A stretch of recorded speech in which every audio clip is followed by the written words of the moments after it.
નવસારી મહાનગરપાલિકાના નવનિયુક્ત કારોબારી ચેરમેન મુકેશ અગ્રવાલ દ્વારા વિધિવત રીતે ચાર્જ સંભાળવામાં આવ્યો હતો। આ પ્રસંગે મીડિયાને સંબોધતા તેમણે જણાવ્યું હતું કે શહેરના વિકાસ અને નાગરિકોની સમસ્યાઓના નિરાકરણ માટે સમગ્ર ટીમ સાથે મળીને ઝડપથી કામગીરી હાથ ધરવામાં આવશે। નવસારી મહાનગરપાલિકાના કારોબારી ચેરમેન મુકેશ અગ્રવાલે જણાવ્યું હતું કે મેયર, ડેપ્યુટી મેયર તેમજ શાસક પક્ષની ટીમ અને આગામી દિવસોમાં રચાનારી વિવિધ સમિતિઓના ચેરમેનો સાથે સંકલન કરીને શહેરની નાની મોટી તમામ સમસ્યાઓના ઉકેલ માટે પ્રયત્ન કરવામાં આવશે। તેમણે વધુમાં જણાવ્યું હતું કે હાલ સૌથી મોટો પડકાર ચોમાસાની ઋતુ છે। વરસાદ દરમિયાન શહેરમાં પાણી ભરાવા, ડ્રેનેજ અને અન્ય સમસ્યાઓ ન સર્જાય તે માટે તાત્કાલિક કામગીરી શરૂ કરવામાં આવશે। અગાઉના વર્ષોની સરખામણીએ નાગરિકોને ઓછામાં ઓછી મુશ્કેલીઓ પડે તે માટે જરૂરી તમામ પગલાઓ લેવામાં આવશે। મુકેશ અગ્રવાલે જણાવ્યું હતું કે કેબિન મેળવી એ માત્ર વહીવટી પ્રક્રિયાનો એક ભાગ છે, પરંતુ કેબિન મળતા પહેલા પણ તેઓ લોકોના પ્રશ્નો સાંભળતા અને તેમના ઉકેલ માટે પ્રયત્ન કરતા હતા।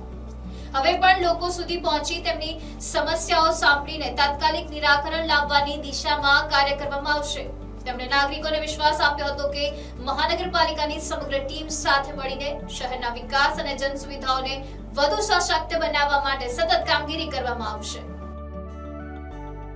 ટીમને સાથે લઈને બધાને મળીને જેટલું જલ્દી જે બી નાની મોટી તકલીફો જે શહેરમાં છે તેને દૂર કરશું।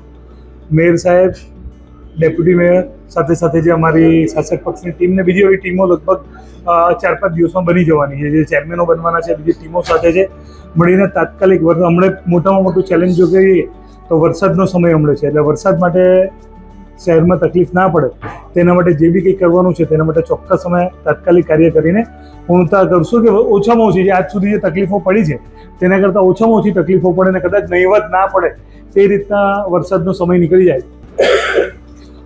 વિધિવત જે બી પ્રોસેસ થઈને ઠરાવ થઈને આજે કેબિનો જ્યારે મળી છે ત્યારે લોકોના કેબિન નહીં હતી ત્યારે પણ લોકોના પ્રશ્ન જે હતા તે પ્રશ્નમાં લોકો સુધી અમે ટીમ સાથે લઈને અમે લોકો સુધી પહોંચ્યા છે। એટલે કેબિન તો એક ઔપચારિકતા છે કે એક ભાગરૂપે છે વ્યવસ્થાના, પણ 100% લોકોના પ્રશ્ન સાંભળશું ને તાત્કાલિક એને નિરાકરણ કરવા માટે જે પણ કંઈ કરી શકીએ તે ચોક્કસ અમે કરીશું। Bureau report NDC news, Navsari.